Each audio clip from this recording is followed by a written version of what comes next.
All right, good morning, everyone. Welcome to Timeless Conversations today. And we have Taraka with here indeed. And Taraka Ishaya here. She's a meditation teacher and a consciousness teacher. And today we're going to talk about how is it safe to be me. So, how is it safe to be me? This is a continuation of a topic that we talked about last week. Last week we talked about approval and identity, and how this approval seeking behavior happens, and what we can do to bring ourselves away from a kind of like an external orientation, so that there is a greater sense of clarity and a greater sense of centeredness in life. And also then we went on to talk about safety. It's like how then do we find safety, or how then do we navigate a world that is oftentimes not so safe? Because this world out there, okay, we borrowed Marshall Rosenberg's term jackal, because in a sense that in this world out there, it's much defined by survivalist needs, the lowest of Maslow's needs on his hierarchy that says survival. Like there's competition for limited resources. There's constant like wanting to prove ourselves and how worthy and deserving we are. And also there's this sense of having to judge everything, having to evaluate the worth of everything, So if this world is characterized by that, and we are often, education is full of that. A lot of people also be like that. So that's why we hear parents speaking to their children like, you better get all these qualifications. If not, then you'll be not having a better future, or things like that. Okay, so everything is down to a kind of like a measurement, evaluation. If you're not making the mark, you're not making expectations, then you're given a stamp of whether you're approved of or not. So how today we discuss this part in particular. How do we navigate a world that is such, and find safety in the way that find safety in self-expression, in being who you are, and not only self-expression but finding that centeredness. Okay, so I've done the opener. So we invite you to put your questions. Maybe you have personal stories, experiences, and all that in the comments below. And then let's have a conversation about this. Well, I appreciate you introduce the topic the first time you did it. And I think that's a very great start when you're with us here. Thank you so much. Before we talk about safety, just like you mentioned, I want to know the risks. So what are the risks of being ourselves? Because we cannot talk about safety if there are no risks whatsoever, right? Could we develop this part? Like, what are the risks being ourselves? Well, the biggest risk is being judged. Like, what are the risks being ourselves? That's a big thing for many of us. We don't say what we say, we don't do what the biggest risk is being judged. Like, what are the risks being ourselves? For many of us, this person will not like me, this person will think lesser of me if I do certain things. It's being judged because we are always, like what Julia said earlier about the role of survival, right? We can't handle the criticism. We think, it may not even be that, but we think if we do certain things, we behave certain way, we are always constantly being watched and judged. That's why the last week conversation about approval is also about that, the fear of being judged. For me anyway, if I were to say one word, is that's the danger. Don't you agree?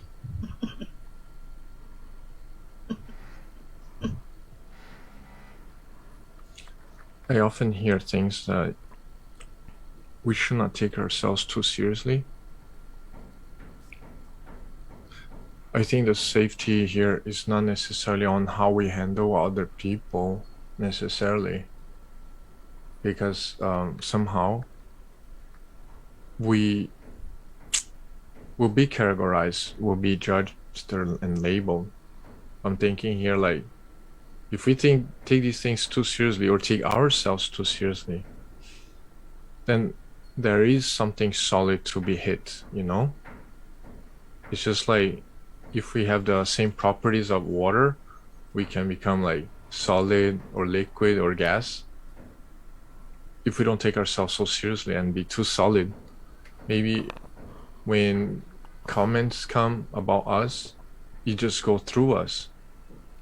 I heard that in the Ishaya's training and the retreat, there's this moment where we just sit there quietly and people just throw all comments about us and they just go through us. I heard somewhere, I don't know where, I don't have the source, but correct me if I'm wrong.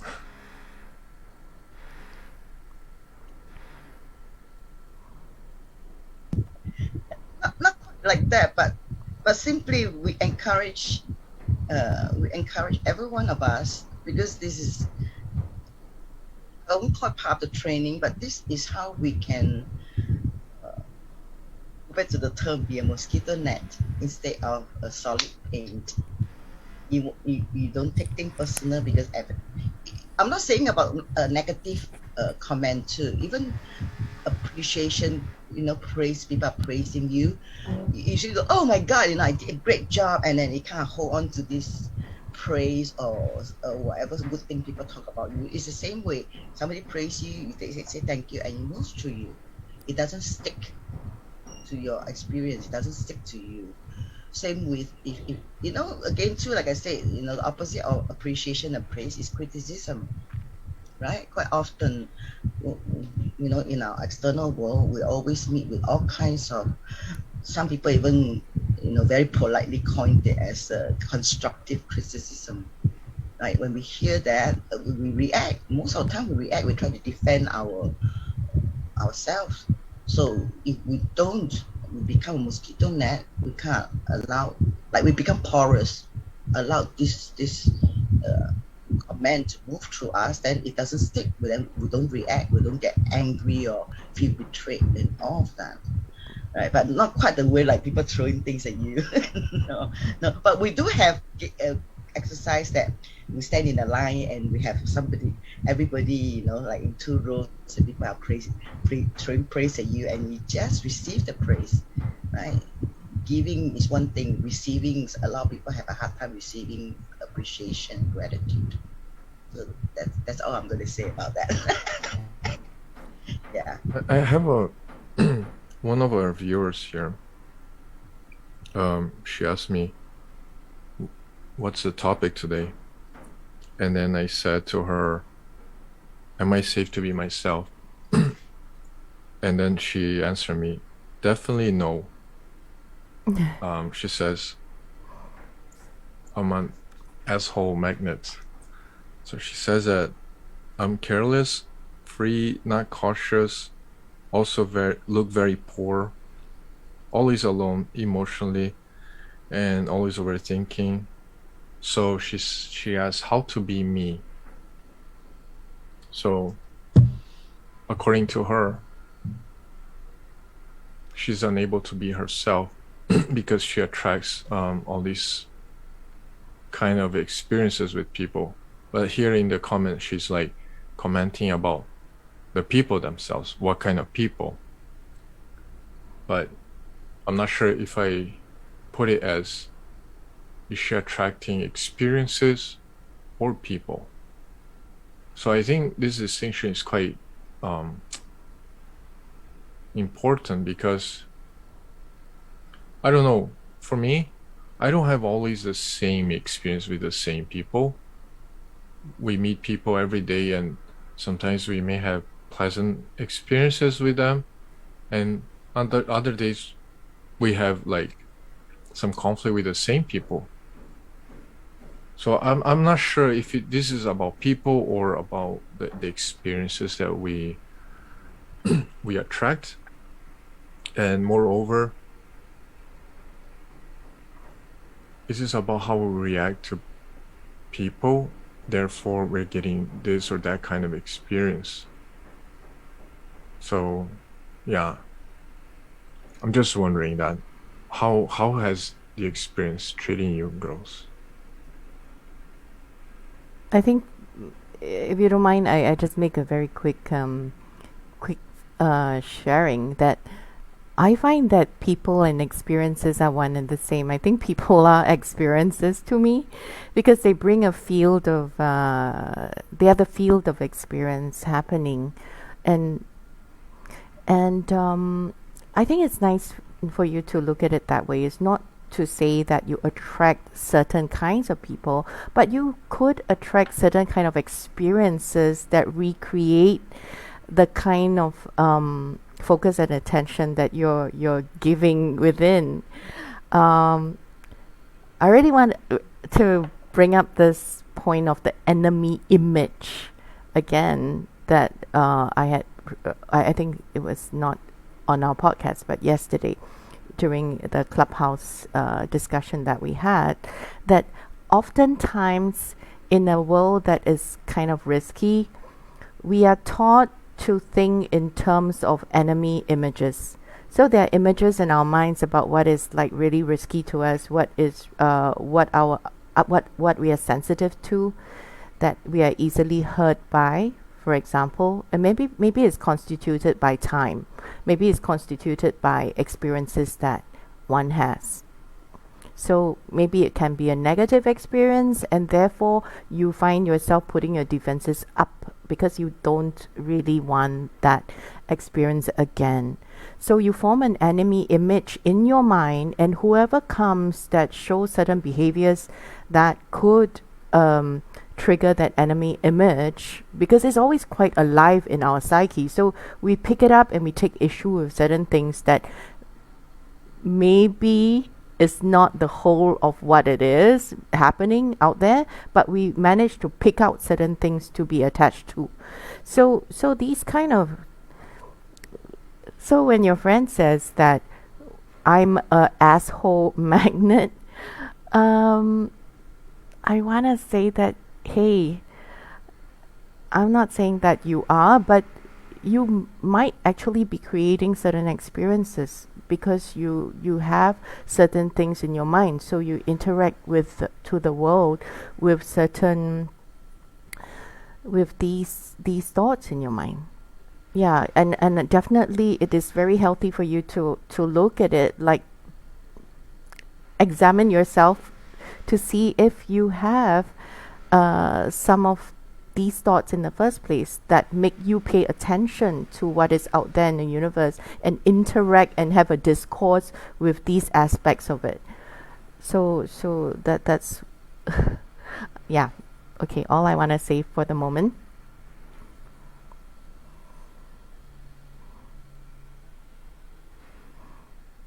Taraka, over to you. Actually, before I tackle the meat of this conversation, when this topic came forth and Julia said, hey, let's do a discussion about that. To me, I find this may be one of the toughest topic to tackle, because there's not just one thing we're going to be looking at, because how safe it is to be me, it can break into so many different areas. Because first of all, how safe me is physically, physically, emotionally, because a lot of time we don't feel safe emotionally to express or say the things we need to say, like I feel hurt, I'm like this, I'm like that, because please don't do the or whatever. And also psychologically, mentally, psychologically, because these three areas. So this may be one of the like I say, for us to address this, we have to look into this area because we can't really wrap everything up into one little box and talk about it, because it's very very general and big, right? And what you're saying, Julia, about this this term, attracting asshole kind of thing. But even the enemy image you're talking about, to me, when you're saying that, to me, I always say this. Listen, how people look at me is how I look at myself, because I project that out there. I projected Okay. every bit of what people are thinking of me. There's this certain judgment about myself, first of all. Of course, we have this fear of judgment, because earlier you asked me what is the risk. We always have this fear of judgment when we say the things that we say, and then people come and say, oh, no, whatever. So Yeah. if we have this idea that we're attracting certain experience, this is actually a judgment about ourselves too. The enemy is not real in the image, in the mind. Yeah. It is our, what do you call, it is a self-create illusion. Like in the mind, it's a mental creation. Quite often we think, oh my god, this person don't like me, but then the aftermath, like after certain things happen, like actually I was wrong. Actually, this person don't really, hate me that much. I was wrong, because I have this certain idea that this person don't like me, or like hate me or whatever. So a lot of time we project this out there because we have a certain idea about ourselves. So in Yeah. fact, I just like to add on to that is that when we have an enemy image, it also seems that we have an active victim image about ourselves, Absolutely. right? Absolutely. We Yes. are liable, capable, able to be hurt in certain situations badly, and so we conjure up our fear, the monsters in our shadows, the things that might hurt us most. And we don't do it consciously, of course. It's just a very easier way of asking ourselves, inquiring into ourselves. It's like what kind of fears do we have? What kind of image of the enemy do we have inside? And what kind of victim situation have I put myself into? What am I sensitive to? What have I made myself like really vulnerable to? Yeah. You said it's unconscious. Sometimes it's not even that. Sometimes we're very consciously doing that. Why are you not saying what you say? No, because then I will have people saying this, saying that. They will say this, they will think that. Right? We always have this idea, what is the reflection back to us whenever we do something. Mm-hmm. So I always ask them, who is this they? THEY. Who's this they? They don't exist. They only exist in our mental image of who they are. I would say, this they don't exist. Right? They think, they feel, they don't like, they like, or whatever. Again, this is the approval seeking thing, right? So or fear of that. So this all of this is like it's all self-imposed limitation on ourselves. That's why when we're experiencing that, we're not this huge, amazing, powerful human being. We're this step back, hold back, reduced to don't dare to speak, don't dare to just be what do you call a subclass, a human being, like a second class citizen, third class citizen, because I'm not allowed to be who I am because I don't feel safe. Right? Because earlier I talked about physically feeling safe.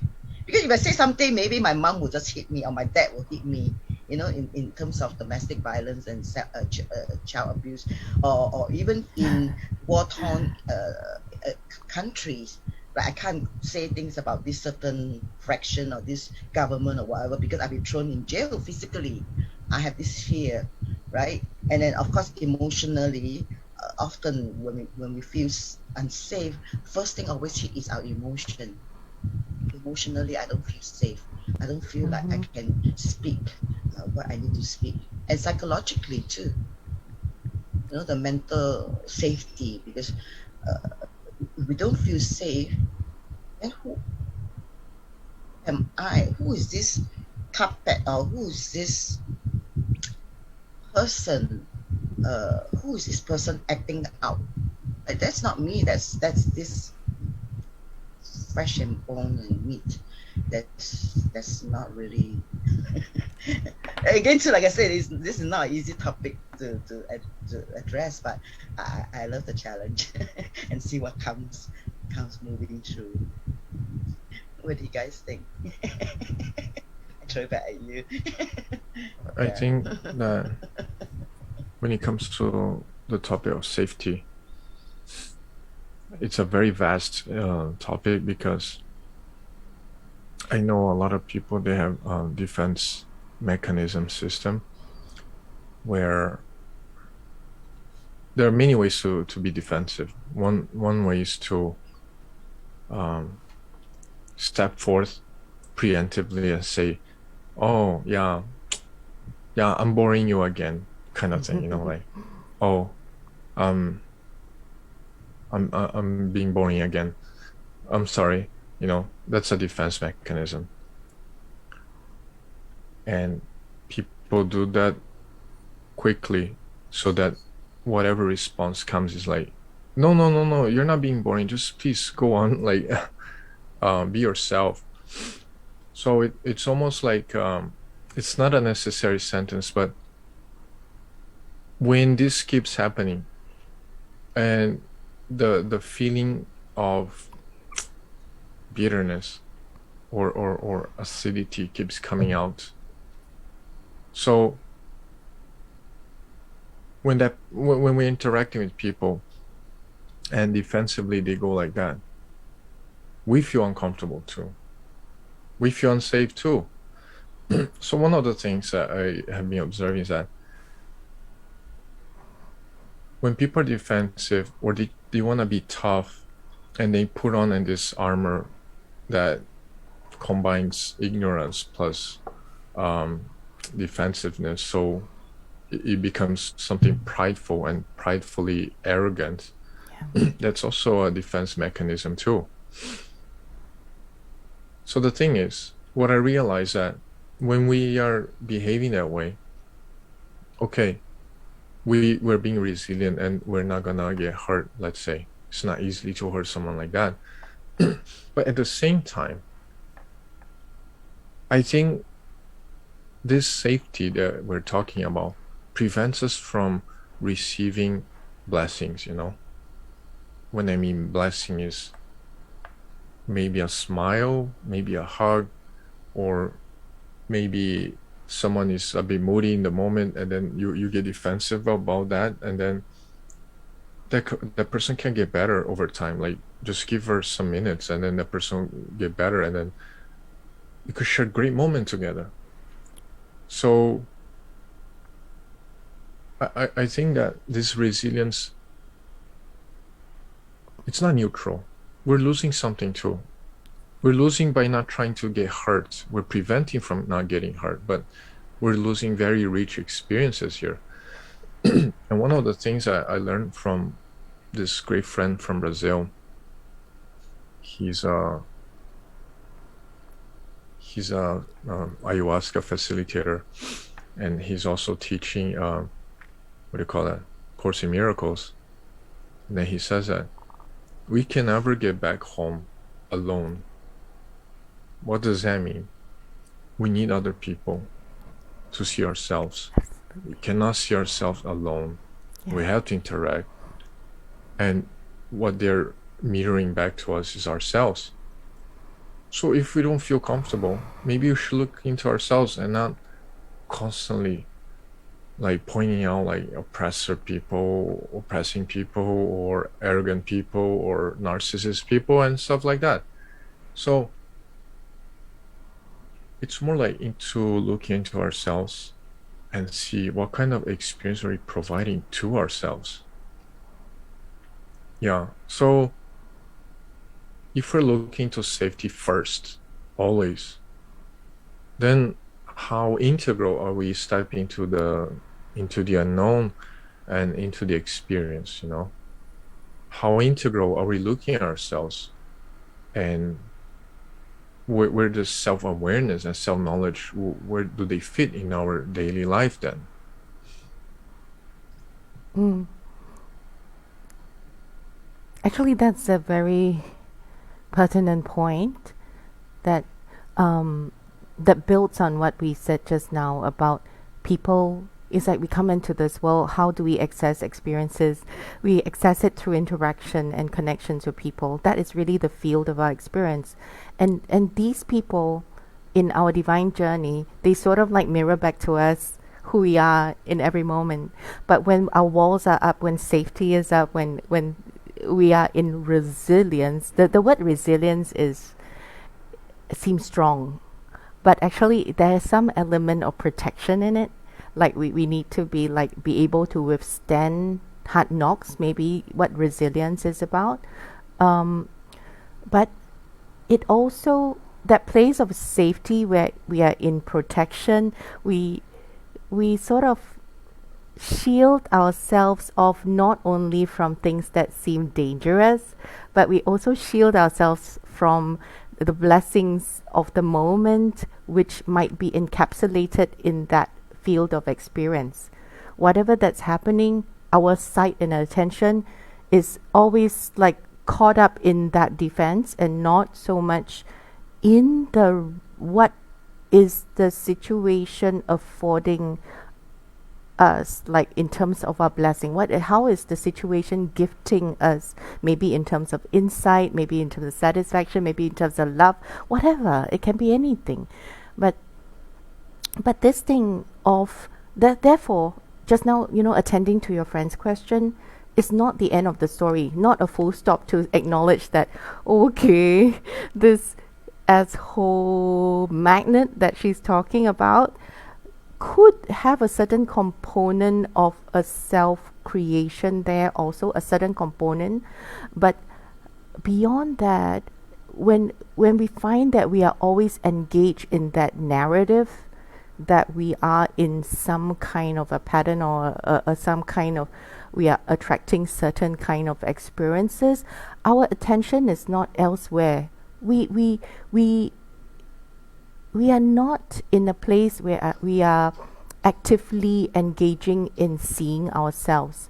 Instead, I'm inviting, actually many a times I invite myself to, when I'm in this kind of very tight situations, to step out of it and use it as a window into finding out, into seeing who I am, into seeing like what are my real needs in the moment.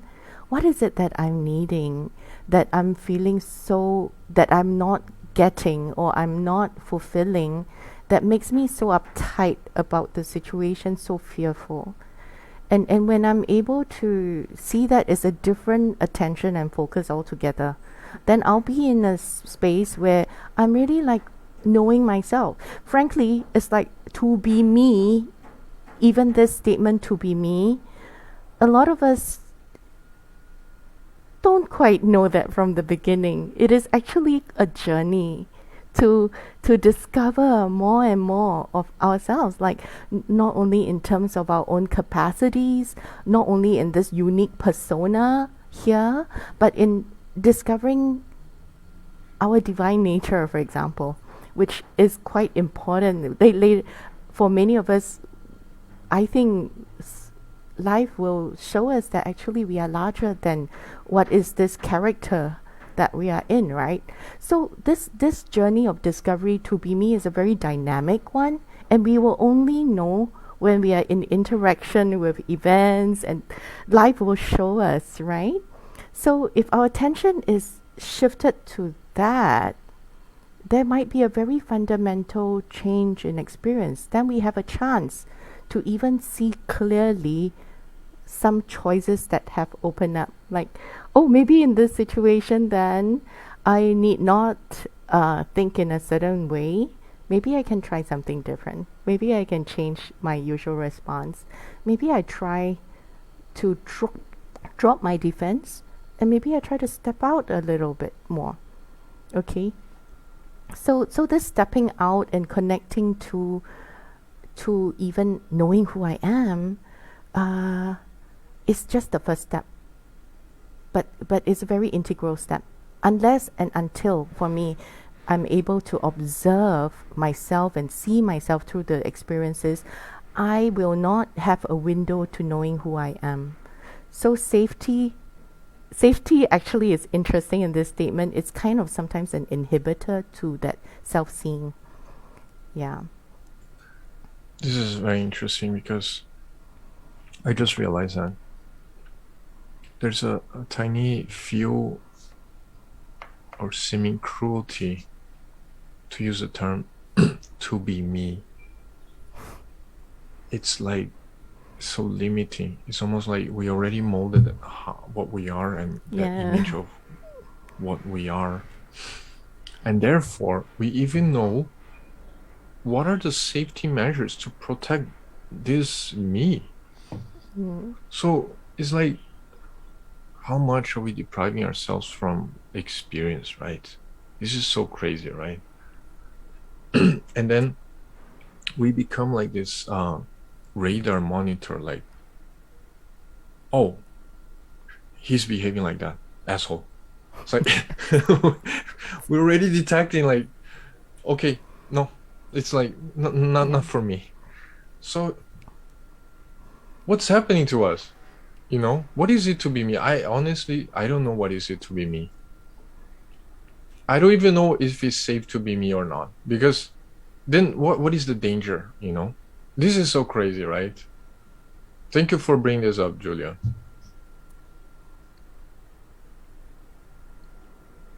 Oh, can I quickly excuse myself? I have to quickly pick up something. I'll be back. Taraka, please. Actually, Julia, you almost took the word out of my mouth when you said, who's this me we're talking about? How do we see ourselves? Is it this identity, this me as a Taraka, as a person, as a label, as a teacher, as a blah blah blah blah blah, like my achievement, my whatever, or who is this that is residing in all of that? Who is bigger than this, right? What is our true nature? What is my true nature? The natural me, the one that absolutely do not even have a concept of safetyness, like a safety net. That's in this the natural state, the natural who we are this absolute pure consciousness and awareness that is absolutely invincible, is formidable. There's no, I'm not saying it has no, like, it doesn't even have any room to be hurt, to be betrayed, to be afraid. There's no room for that. There's not even a concept of that, right? So it all boils down to, again, I want to pick up on something that Eddie said too earlier, which is like, is very important. With, remember this thing, the one finger pointing out, three finger pointing back at ourselves. Quite often when we have this fear of being asked, is because, oh my God, he, she, they are going to do something, say something, judge me or whatever. We're always pointing out there as the reason not to be who we are. But then the three finger pointing back at ourselves is, I say, actually not them, it's you. Because they are the reflection of who you are. You project this experience out there. You attract whatever, you attract amazing people, you attract assholes, doesn't matter. How you feel, you experience turmoil within, trust me, your world will be in turmoil. It'll be chaotic. But when you're at peace with yourself, you're experiencing this loving space, you experience all this like kindness, self, non-violence and all of that. That's how you're going to create, you're going to reflect all of that out. That's how you're going to experience the world out there. And the people that are coming into your life will reflect that, will behave that way, right? So again too, I this is like the 2 point we're talking about. Who are we? If we're at the level, I'm not saying everybody, come on, we all have to walk around with this amazing consciousness and awake and enlightened human being. No, I'm not saying that. Please don't get me wrong, because not every one of us does that. But as an average human being, who are you? You know, when you ask that question, maybe before we even tackle the question, is it safe? Thank We have to you. tackle the question, who am I really? Thank you. And I wanted to say that there's no average human being. And it's like it's no, I mean We not all not think, not counter to you, but to say that we probably, Marianne Williamson's words that it is not our smallness. I don't know what exact yes, word is that, I paraphrase, yes, okay? It's yeah, not our yeah, smallness that scares us, yes, but it's it our is greatness. really our greatness and our light, our immense light. And we sometimes get the hint of it. We know that we can do certain things better. That's why there's such a thing as disappointment. That's why there's such a Mm-hmm. thing as fear of failure. Mm-hmm. Because, and that tremendous desire and aliveness that only each of us can figure out themselves. And I'm very sure that everybody experienced that excitement of sometimes you encounter something you like and you feel so vibrant and you feel like, oh, so excited, so intriguing, so curious.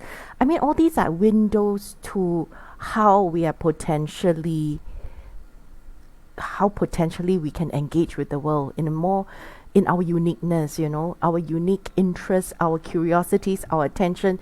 All these things are just windows to who we are, our greatness. And we are so capable of even making an impact on the environment and the universe around us. Our words matter so much. Maybe a single word, like let's say mother. A word from a mom and dad can actually cause such tremendous elevation or pain. There was a time maybe like that, or just think about someone that matters so much to you that whatever you want from them can bring about this change of state in you. Okay, if that is even possible, okay, think about how it is like when we discover and really give ourselves that space to be broken open and big and engaging, and we know how to use words, we know how to use our uniqueness to play, to matter. It's like we already matter. It's just discovering that part of us, and being able to bring it out. And our attention we cannot grow if our attention is not there. Yeah. Actually, something just occurred to me. I know it may seem obvious, but I had this a mini aha moment when we were speaking, Julia, that first of all, how safe, even the idea of safety or feeling safe, stem from the state of having fear too. Yeah. Because if I have no fear of being who I am, then I don't require any safety net, right? So then it makes sense that am I operating from a fear-based experience, like everything I'm reacting to, interacting with, I have this fear of protecting myself. So as opposed to what is the opposite of fear, as in I'm coming from a very loving, kind, compassionate space when I'm interacting. Every time we think we're doing something to others, like what you said, Julia, one word can make such a whole different state to a person, right?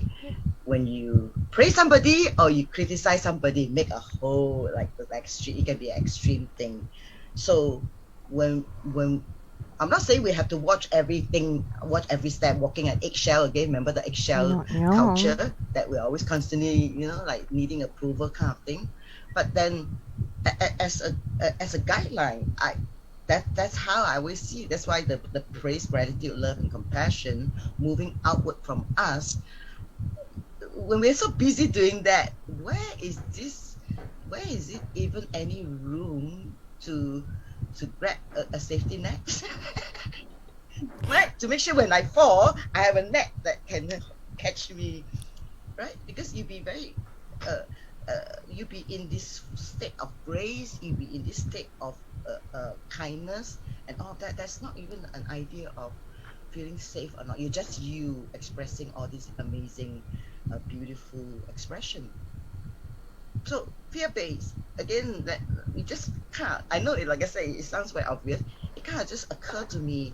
I don't feel safe to be me because I'm afraid. That's it. Mm-hmm. Period. That is a fear Mm-hmm. of whatever. Fear of judgment, fear of rejection, fear of betrayal, whatever. So we have to move away from this state of fear, living your life in fear. Okay. You want to do that. And if we just address it from there, then it's easier to deal with. It's easier than trying to tackle this $1 million question. Yeah. Right? So how to move from fear? Eddie, what do you think? Yeah, it reminded me of someone that calls me in the morning sometimes, and I usually don't answer calls. I have the habit to tell people that I don't receive calls directly. They should text me first. And then I observe myself and check my inner availability to interact. I think this might irritate a lot of people, but then sometimes a person calls me and I don't answer, and then this person texts me like, "Oh, I'm sorry, I didn't text you first, right?" Like sarcastically. And then I'm like thinking here, should I even answer? What should I do? And then I observe myself. And sometimes people are like, "Oh, you must be playing games or busy." So I feel like a bit confused, a little bit sad. Sometimes I would love to welcome that person into my space with warmth, you know. But sometimes when defensive kicks in right from the start, and I have to observe myself, and I think about, do I want to engage? Like, do I have enough resource to allow that person in my space, or I step into that space? And this is so major for me, because when I keep observing myself and self-awareness, I may engage because I have enough resource. And when I say resource, I'm talking about, okay, am I aware of myself? Am I aware of my feelings? So I'm gonna go in. So let's jump into the unknown. Or no, I don't know. I may get hurt, or may even end up hurting the other person. So I think this interaction and mirroring is something really real time, you know. It's really interactional. It's really alive. And how does that work? It works the following way for me, at least. I have to nude myself and undress myself from what is me, you know. You know, I have to observe myself now and think, oh, okay, me now is like this formalist thing, a little bit formed, not the same thing from yesterday or 5 minutes ago. So if we're always curiously looking into ourselves while we're interacting with people, there's so much richness. It's so amazing. It can never be boring. I I promise you that. It can never be boring. So it becomes like a pleasure to interact with people, because you're looking yourself. You're so blessed and happy to see yourself and seeing that beauty through this dance, you know. Do you girls have any experience like this? Yeah, of course. And I think this every moment that we open ourselves to a new experience or to another person is always an invitation to step in and also consider how constituted we are with experiences. Constituted is a word like maybe it's like inhabited, colonized, or things come and live inside us, for example. Huh? So like let's say if we had an interaction yesterday with this person and feeling a bit like I don't want to drag into this defensiveness kind of dance again. It's so tiresome. So today, I don't want, or something like that. If we maintain and we live ourselves in the past, then we don't make ourselves available new. So you said it absolutely right, that it's a very present thing, that half the time we are always like looking at ourselves, looking at how we are inhabited by things, and emptying it, choosing to say, okay, I find myself constituted certain way, let me be renewed and let me welcome, or and do I have the space to do that? If I think that I have the resources to, so let's interact and let me be new in this moment again and again. This reminds me, just now we were talking about how we are this amazing light source, and our fear has got to do with it, and reminds me of what my friend Philip said the other day. I said that, Philip, because Philip has gone through many challenging situations in his life, but every time he tells me of the challenge, which I think when I hear his stories is very daunting, he always surprises me with the kind of response he has in the moment, which is always like very loving. For example, if somebody is saying that he would leave, he doesn't go into depression for 2 weeks and then come back and say okay. He doesn't do that. It's like in the moment he will be a thoroughfare, and he will always like be very centered, and it's not he will always be. He had been loving in that instance, and I asked him, I said, hey Philip, how do you stay like so loving all the time and so in that amazing lovingness? And I said, aren't you afraid of safety? Aren't you afraid, like, if people are leaving you, that you'll be alone, that you're angry, doesn't resentment come up? All these things are very real, right? But for him, you know what he told me? He says, vulnerability is not in my dictionary because I'm not a victim, Julia. That's like, oh my God, level zenith. But it's level zenith, but hey, wow, that is something that is demonstrating to me what it might be like if I put these like defenses aside. If I don't have the story that I'm a victim, then I don't need to get knocked down by events.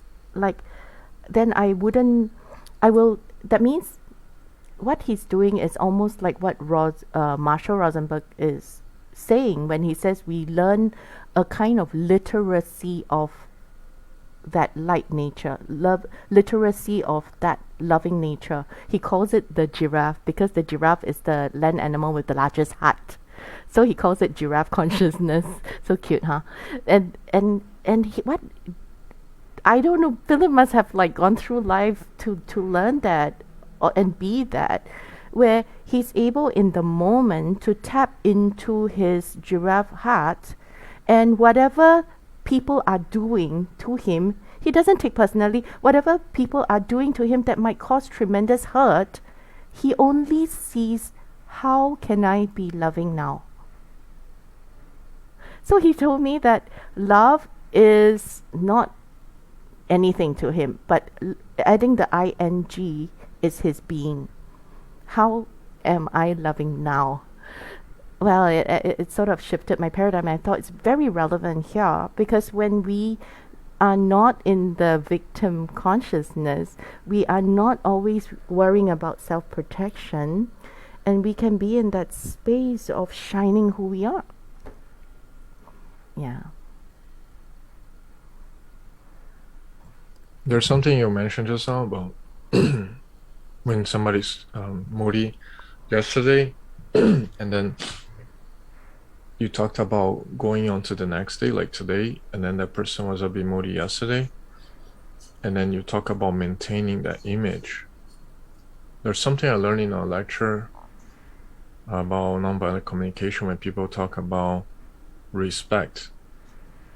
So the word respect in French would be like to meaning again. Spect is to look. So respect is to look again. This means that when we look at someone, the respect would be to reset the image we have of that person. And I don't mean it like day by day. I even mean it by every time, all the time, every interaction. So when we maintain an image of a person, we're actually maintaining something within us. It's more about us than the other person. So the patterns and the cycles that we've been reproducing in our lives, they have to do more on what have we been maintaining, like how have we been looking at each other. It's more on that sense. So there's a saying that how can you make a different cake if you keep following the same recipe? Yeah. You have to change the recipe, right? So for me, if you ask me, how can you interact with these people? Like, how can you interact with them over and over again? And some people might say, hey, it's about time, right? For me, it's like, I don't carry that image from yesterday to today because I don't even know how I am now. I had to observe it. So it's like, that's respect. That's the first respect towards ourselves, you know? I'm not talking about respect in terms of let's regard our image high and put into a pedestal. That's not self-love or respect. Respect is, let's look at it again, respect. So it's like, what's my moment now? What's alive in me right now? And explore that through interacting with other people. So I rather call it blessing, you know? There's so much things to see about ourselves through our interaction, how we're shifting and changing as we interact. It's something very alive. It's something very rich. And this is not about, this is gonna always be pleasant. Not necessarily. If we don't label it as this is blessing or even unpleasant or pleasant, it doesn't matter. But we have even more specific labels like, oh, this is such a toxic interaction or something like that. Let's just put it aside and keep observing ourselves and not label that feeling. You know, let's not label the emotion and just flow with it. There's nothing more rich when you're flowing with someone and being aware of that. It's such a pleasure. And you mentioned about Rosenberg, Julia. He even mentions about enjoying other people's pain, not in a sadistic way, but let's stay together in the same space, whether it's pain, whether it's celebrating joy or happiness. Let's just stay there and not giving advice, not giving tips or solutions, but just stay there and be with that, you know. That's my sharing.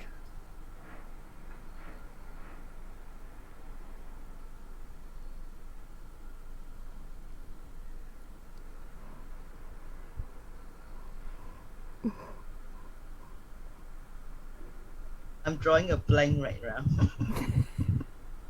Because most of basically what needs to be said has already been addressed by the both of you.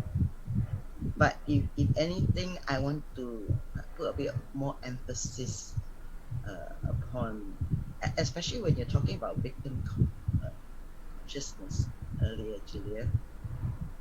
How is it even possible for people to feel victimized? It is again to the finger pointing outward. we're always blaming how we're suffering because somebody said something or somebody did something to us, right? It's always an external thing, right? We're always pointing a finger out at the world. So if we're this all-powerful creator within ourselves, this is the real us, the real me, the real, essence, then it is the inward, like what you say, respect is to re-inspect. Again, the respect is not only about others, it's respect ourselves. Right? We look again too, to be absolutely present. This moment is real now and fresh and new, brand new. I may have a fight with this person yesterday when I talked to them, but that's yesterday. It's gone. It's over. It's dead. Today, I might have a different experience. Yeah. Right? So again, too, I always laugh whenever we talk about victim consciousness because it's always poor me. I'm like this because of somebody did this, did that, said this, said that. And we forgot to just turn our gaze, our everything we do back inward towards ourselves. But I'm going to ask this question too, as you're talking Eddie earlier, when you're talking, suddenly I realized, okay, come on, even interaction, all these people out there, who is all these people out there anyway? Who are all these people that we're interacting with? Who are these people we are afraid to be who we are in front? These are all us. Not part of us. They are literally the total sum of so we are actually interacting with ourselves. Yeah. Yeah. I don't dare to say that much because maybe out of kindness or something like that, but like I have said that before to people, like, hey, I'm actually interacting to myself and you don't exist. It's like crazy. And because I was realizing it, and at that moment I just said it, but it's so crazy that what is it, Julia? No, darling, I just want to say that it's not so much I'm just talking to myself. This is something that I realized too, that if you are the field of my consciousness and all of who I am, the build-up of who I am, if I look back, I am a patchwork of all my interactions. I'm the patchwork of all my interactions with animals, with places, with things, with situations, and all these things are, I realize that a lot of it they are all mirrors, all. And when I say that I'm interacting with me, how can I not love the field of knowing who I am through all these things? It's almost like, that very, very mind-bending question. If a tree fell in the forest, did it even exist? Can you even hear it? If you don't hear it, did it even exist? You know what I mean? It's like, no, it didn't exist. I wouldn't exist if not for you, if not for you, if not for this, if not for here, if not for this chair even. So it's like all these, I am only knowing me in relation to this universe. And so that's why, how can I not love this? How can I not love when somebody hates me? Because then I can see the human heart. I had some experience, like someone was arguing with me and yelling and stuff. And then I could see that I was being manifested by that person. I was a creation of that. So it's like, and I was arguing along, but observing myself and seeing that I was just like this event and being created by the person. And I have also seen me going through interaction and seeing that we were co-creating each other at that moment, And then I could not get upset anymore or angry or anything. Then I just squeeze that person and hug like that. Because I couldn't see anything but just this beauty of creation, you know. And this had been happening more and more over the years. And it's so grateful, you know. Like, you don't even think like about not taking things personally or taking things personally anymore. Yeah. Because I don't know, I have no words to describe. It's just beautiful. Even Have it. you- Oh, Yes. sorry. Go on. So if you're able to see yourself out of it, like a third camera or something, seeing the interactions, there's this sense of contentment and gratefulness. And the content of the conversation or the pace or whatever, it doesn't matter. It's just complete and sublime, regardless. Yeah. I wanted to just quickly say that even our rivals or who we think are our competitors or who are our nemesis, actually without them, you wouldn't have like an aliveness in you that is evoked. For example, that sort of, you need each other to see each other deeply, and you ask for it all. Taraka, over to you. Absolutely. Yeah. Yeah, that's what it's so funny. Like that's what I was going to say is everything that is presented to you, you created that. Like, again, I had this little giggle earlier because I got, thank God we're in a video live thing, and we you know, people can throw rotten tomato at us and we say, oh my God, you know, like, oh, everybody is me, you know, we're talking to me.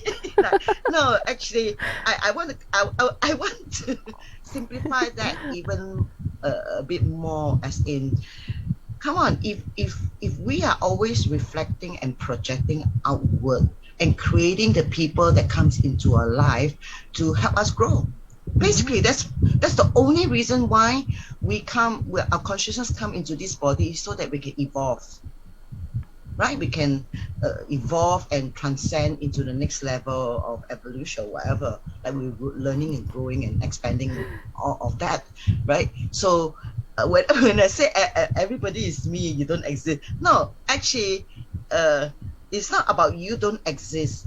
It's just there's this if you have no sense of separation between me and you and Eddie. Like we're all talking to ourselves even right now.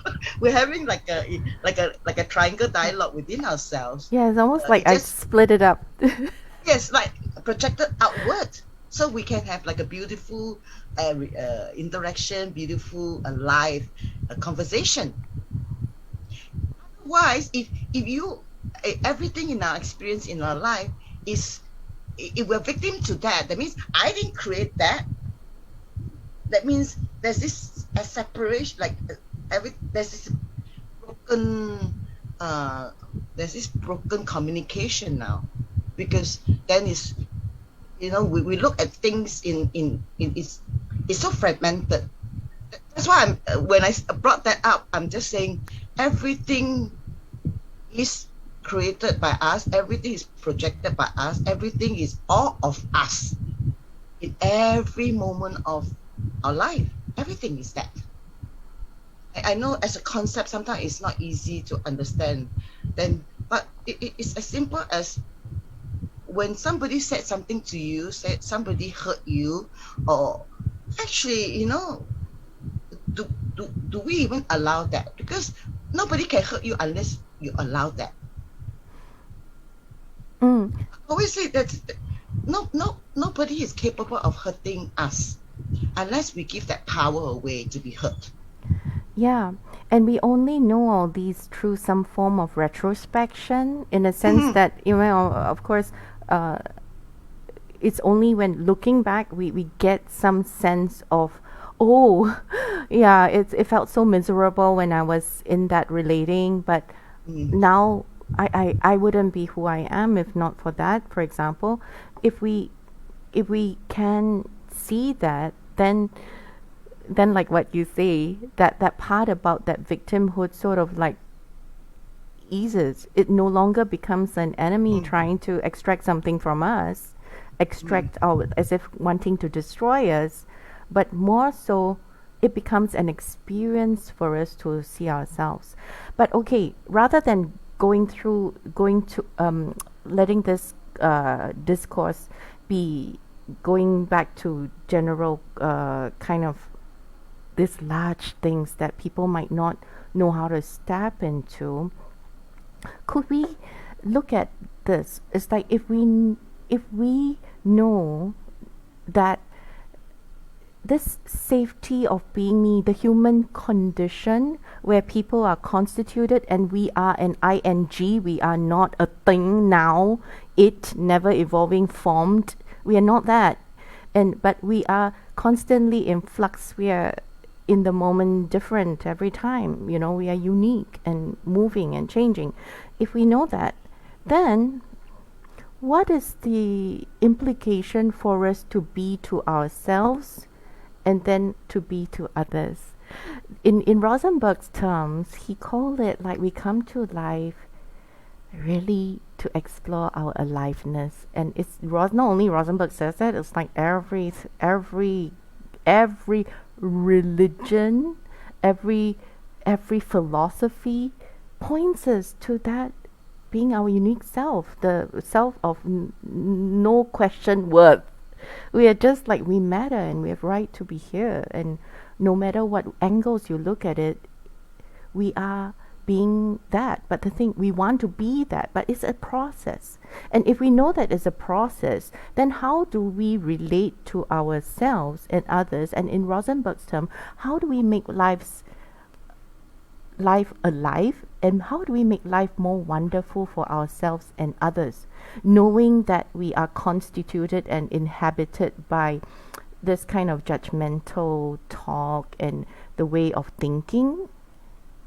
How do we employ this compassion, and yet how do we, and we know the power of our words, we know the power of a conscious act, we know the power of a conscious action to uplift too, then what then are the implications for being I in relation to safety? Sorry, I had to break this down a bit because we actually don't know.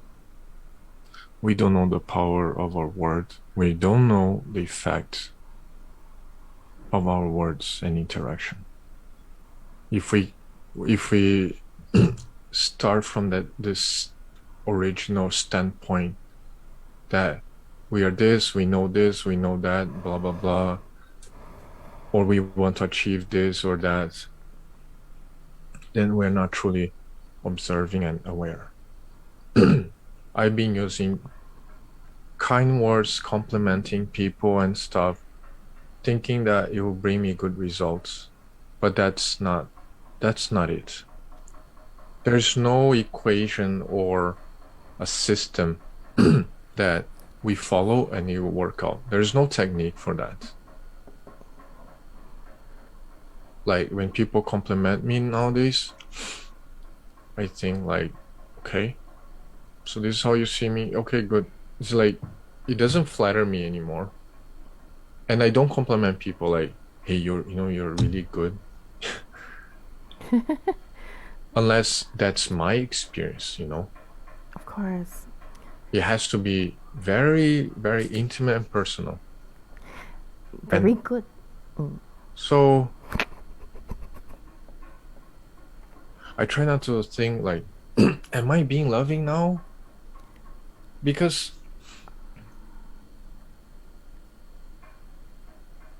I'm not being something. I don't have that goal. I don't want to be loving.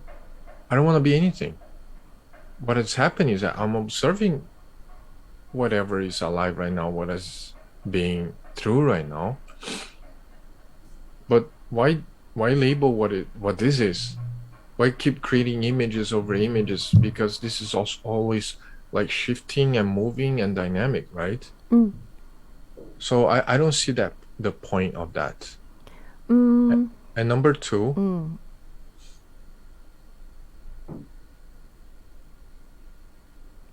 when we interact with people and we're able to be aware and observe ourselves, how not to love. That's what Jesus meant by saying, love your neighbor as you love thyself. You know. So how to do that? By labeling, by thinking that I'm being loving or that person is being loving or not. Why even put on that filter and that those kind of specs, right? So keep looking at yourself and interacting with people, and then that love that Jesus talked about, it will just happen naturally and flow. It's not, there's no formula, really. Totally. Is there, Taraka, is there a formula to be aware? No. It's just beingness. It's not an action verb. Yeah. To be aware, or I'm awareing now. I don't see in that perspective or in that way, because it's not my experience. I want to share the actual experience I go through rather than fundamentals or theories. I hear you, and maybe before Taraka just goes on, I since you are responding to my invitation for us to look at implications, I just want to say that when I say implications, it doesn't mean a formulaic approach, but I want to just like tease out some kinds of realization in terms of being. For example, you mentioned things like, okay, so today we talk about safety. We know that there's such a thing as us, the barriers are more like within. And for a lot of people, these barriers, if we know that there are such things that are in between us and a potentially flowing interaction or whatever, then maybe we will stave off labels. It's like be more aware of the casting things into fixities so that we could bring ourselves new into a situation more so. Yeah, when we talk about safety, we have to keep in mind that what are we keeping safety from? There is a checklist of dangers out there, so therefore you put like a helmet or a life vest or bulletproof vest. So there is no safety without seeing oppression from others or situations. You don't create safety. You cannot create safety for everything, dear. So No, totally. how do we step in wholeheartedly and open to whatever is? If we're stepping from the point of safety, so everyone else or every expected or possibility or reactions from others, if we need to be safe from, then are we really interacting wholeheartedly? Are we really interacting, or are we projecting an interaction in the first place? Yeah, I'm not talking about making a safe space. I'm talking about how to not live such that we have in between us. That means reduce as much as possible the opportunity, and to create as much as possible the other person to be heard and seen for who they are. So not only in terms, that means the awareness is ours. It's not to be demanded from others or a rule to be had in a shared space, but more so when we interact, watching our words for criticism, judgment, to reduce that and be aware of that. And also, that's what Marshall Rosenberg talks about in nonviolent communication, in the sense that we have ears only to see beyond all the yelling, shouting, or the difficulties of the moment, or the judgments of the moment. But our job is only to see whether we can see through to the heart and to connect to the heart. Taraka, please. I would love to interrupt this. Yes, please do. Because Thank you.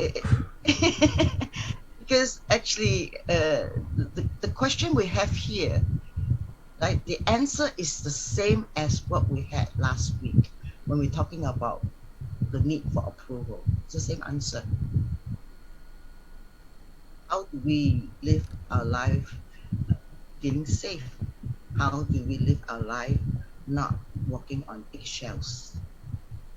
That we're constantly checking in. I put the term as in the nodding and the shaking. It's the same answer. And while you guys are talking earlier too, I actually asked myself this question. Why do I have no fear of just doing same things of it? Of course, I will put into consideration, is it appropriate or not? Discernment also kicks in. You know, sometimes in some environment, it's just not appropriate to say certain things. Not out of fear, it's not appropriate. You just don't do certain thing or say certain thing. But then I ask myself, why am I not afraid to just like people call me crazy Chinese woman? Who cares? I giggle a lot. I'm very happy, right? I don't take it personal because it's like I take it as even a compliment. You know, China loca, they always call me, and I just laugh when you do that. Because I don't take it personal. I don't feel hurt that they're calling me names. So why am I not afraid? I ask myself this question, maybe to be able to answer this answer this question out there too. It's because my mind is not jumping around,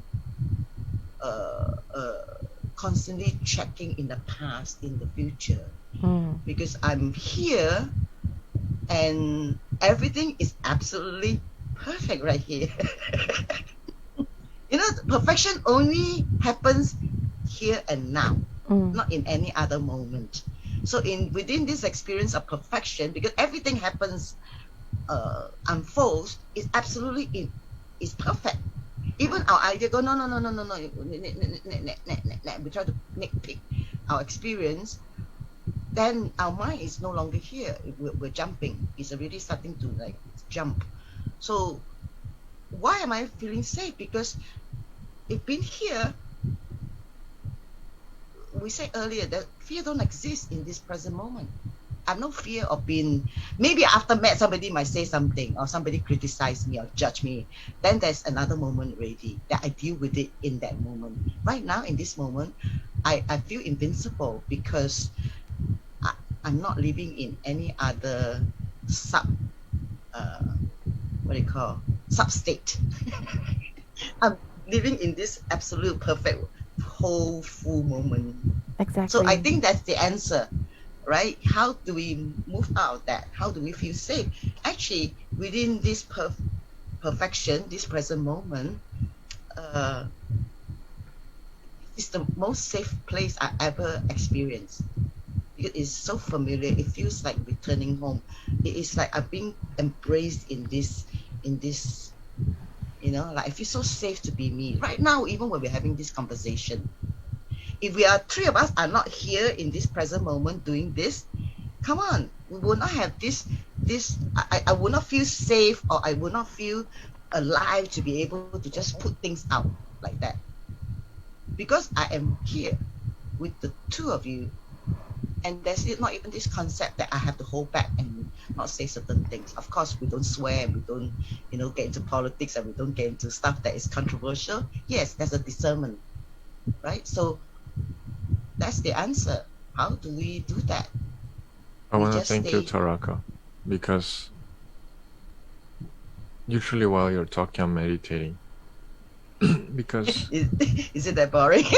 No. Actually, no, because teasing. When I say meditating, it's so easy to observe myself, you know. And sorry, I just okay. become a rebel. Oh my god. I know.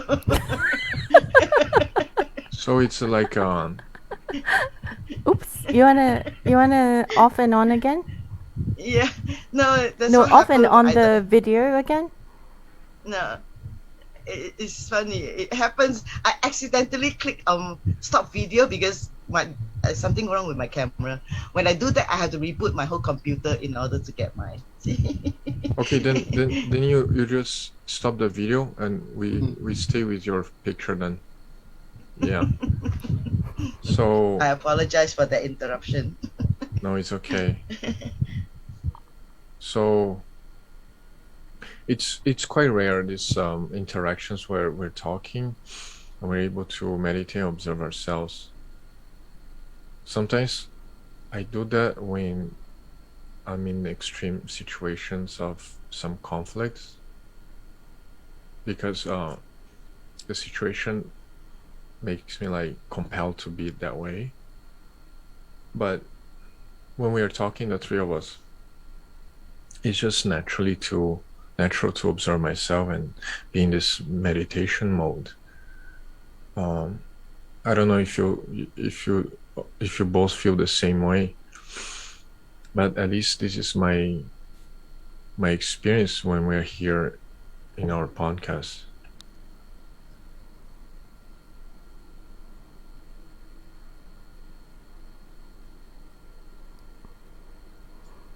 Taraka, you're here with us, right? Yes, I'm here. Sorry, I stole a bite of my toast because you guys can't see me. Anyways, What's the question again? You had a question. replying Julia's question, I must say that I don't actually see a formula like on how to or how not to. I think this is 100% interactional, and it also depends on how observant we are ourselves. I don't have this formula actually. I'm sorry. I'm not asking for a formula per se. I think if you can leave that a bit and try to get what I'm saying is that we can only, it's the same thing that I said with Taraka. It's just a different way of putting it in. But why I mentioned Rosenberg when an MVC is because I see these big statements being translated by him in very, very actionable kinds of ways. He's very skillful in putting it in simple ways for people, even kids, to follow. So for example, if you tell a kid to be present, or you ask a kid to observe, or you ask a kid to handle a situation where there's criticism or yelling or shouting or someone that seems to be attacking, then what does a kid do? So what he said is that, to like what Taraka said, to be absolutely present and open is to say you put on, he said, put on giraffe ears. Like when you put on giraffe ears, you are only listening out for the other person's feelings and needs, and not so much like listening out for things that are thoughts, things that are judgments, things that are out there. So I take that as a kind of like a very skillful application of how being present is like. So and my concern is always for the audience, is like all these like big statements that are being made, how do they go away and apply it to their lives in a skillful way?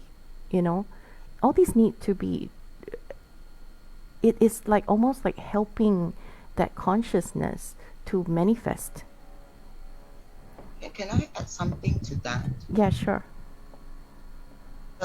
In terms of formula, I know you guys don't want to revisit that. I'm not going into where you guys came from.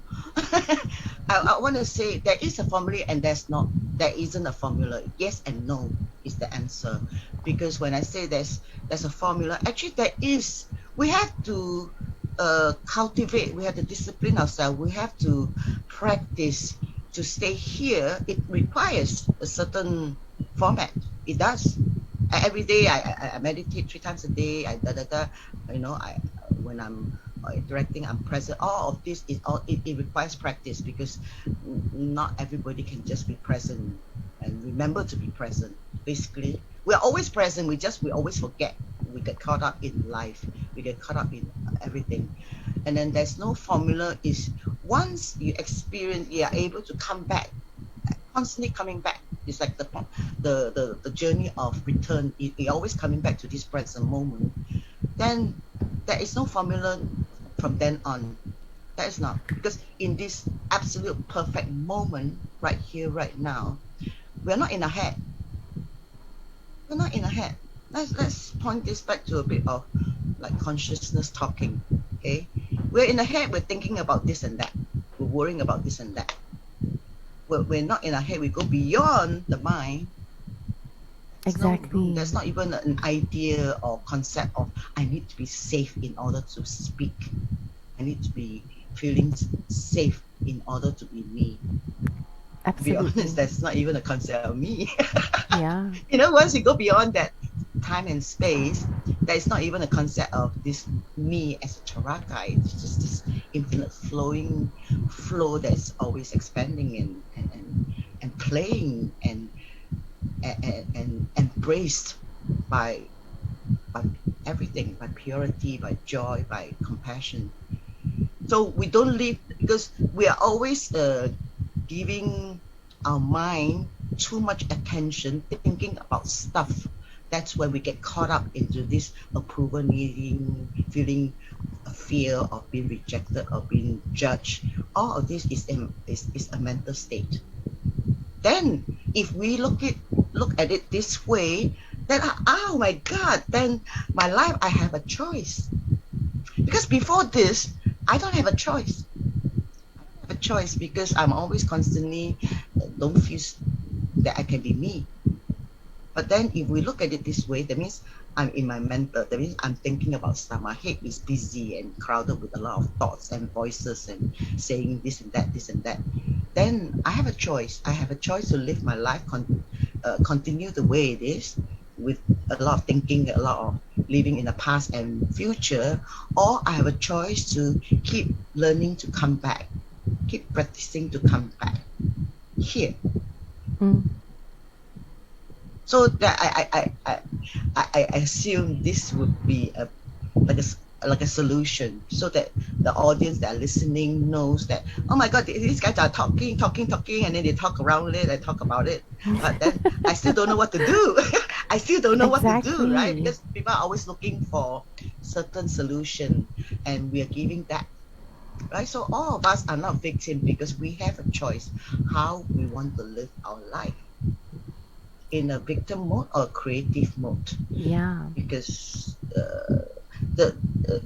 even though a lot of people use this word spirit, like this word perfection, until you experience it, everything happened exactly, not a minute earlier, not a minute later, and absolute imperfection of what I needed in this moment. Regardless, the person is praising me, the person is judging me, it doesn't matter. It is for the growth of this consciousness that's residing within this body, for it to grow, for it to transcend something. So I think that's my mouthful. If we talk in a practical aspect, like I would say that regarding safety and things like that, is more on how much power and meaning we're giving to others or to the interaction. So at the end of the day, whether an interaction is dangerous or not, risky or not, that also depends on what kind of attribution we're giving to it, So it gets back to awareness again. Are we doing that, or not? Are we aware we're doing that? Are we aware we're trying to leave off memories from the image we have with people we interact with, the memories of yesterday, or some crystallized form of what we think we are? So if we are doing all that, then we have nothing but to search for safety. But if we do give our chances to live this life with our guards down and not so armored in our interactions, and being aware of that, I think there's so much blessing, so many things to come, I find it really funny. I just realized again too, I have a little aha moment. Regardless of what is the message or what is the topic we're going to talk about, what's the discussion, it all boils down to only one message. Just one message. In all different forms, shape, or presentation. It all comes back to where are we at right now. That's the only message. How do we do that? What's the solution? You come back to right here, right now. Why that itself helps the mind to be quiet. Then the voices in our head stop talking, telling us this or that about ourselves, or what it assumes somebody is thinking, or think, assuming somebody is not happy about us and all that. That the mind quiets down. And in this space too, that we're absolutely in this the safety of the silence, right? So again, I know it can become very boring or monotonous when every solution come back to here, right here, right now. But actually, that's the only answer to our $1 million question out there. We're always asking a lot of questions. How do we do this? How do we do but that? rather than to just think that, you look at how the discourse has gone on today, and that there's this seeing, the sharing of perspective, that there is what defenses do in actual terms to people. What's this kind of risk, perceived risk in the world, what it does to people, how they shrink and how they recreate certain kinds of experiences because it's based on fear. And there's a lot of defenses that are up because of that. And then later on, you all went to talk about then that how important it is for us to, if we really want to experience who we are and to explore that dynamic self, that we step out of it. Step out of it and give a chance for the newness of experience to come. And how about experiences that are feeling like really unsafe? What about all those experiences that are really unsafe? Maybe there could be shift of perspective. Maybe there could be kind of some self-inquiry inside that. Stuff like that. So rather, we of course there will be a kind of a going big into a conclusion. That was what I'm hoping that we could distill from there and help people apply it to their lives, right? So yeah, I think we have covered quite a bit of ground today. Yeah. We could have a checklist. We could provide a checklist. You check this, you check that, you check that, and then you're fine. We could do that. But I'm not. I need to say, I'm not saying everything we do, everything we say, all boils down to this one answer, and that means what we had been doing was meaningless. I don't say that, because sometimes people need to hear certain things for them to have their own discovery. It's all the excitement and the joy and celebration is when we have like these insights or this discovery, and we found out for ourselves how we can grow more, how we can expand more. I'm not saying that all of these are meaningless, but at the same time too, if there is a formula, if there is even a formula, is that just keep remembering to come back. Just keep remembering to come back to this moment and deal with it from there, because it is the state where you're operating from matters. The state where you're operating from, you're operating like what Julia is saying, operating from fear, then the the world will mirror that back to you. If you're operating from this absolute still and silent space, then your external world will reflect that too. It's a very safe and peaceful place to be in. Absolutely beautiful place to be existing in. That's why I'm saying. Actually, it doesn't quite matter what anybody does. You can just live your life not conscious. You just go through it, and life will teach you. Life will show you. Life will unfold you. But the thing is that we also know, we sort of know like what sometimes like what happens to our bodies also. Like we have this body, right? And then let's say we know neurologically when we go through like fear experiences that we go through without looking at, but we sort of avoid it, but just let it happen and let the body like be so anxious, so fearful, so risk that science has already shown us that actually it impacts on our brain. Like certain parts of it light up, like so next time there's a similar experience that come on, that part already start to feel trigger anxiety in the body before we even know. So knowing this, how wonderful it is then to know that to see that, oh, if we are aware and conscious of what we are going through, and we don't let ourselves just go through it not knowing, and we can just step out and look, who are we in the moment, there's an opportunity to not make ourselves like further reactionary in a situation, because the body takes over. Then there's an opportunity to be in a space of greater clarity, rather than have a runaway situation where the body is taking over with anxiety, for example. Yeah. So anyway, it would be so much fun if we can get access to one of these mind machine that we can put some, and check your brain kind of thing. There are proxies, right? Like neurofeedback machines, like sound wave machines. They all sort of like replicate the wave that is going through your mind, like in the moment, right?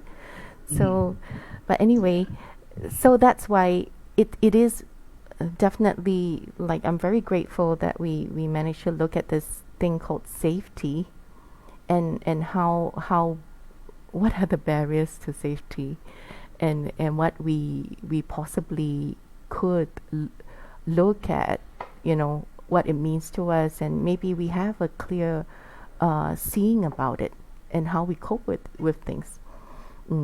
So shall we end this discussion and carry on another day? So thank you very much, folks, for being here. Thank you. I have a something to just a statement before I leave. The concept of leaping off the cliff into the unknown. So if we can just live our life, like if there's an opportunity shows up, instead of going the back and forth thing about, oh my God, fearful of This or being that. me, I just live with this absolute trust, everything is going to be okay. So what's the worst thing that can happen? I just live and I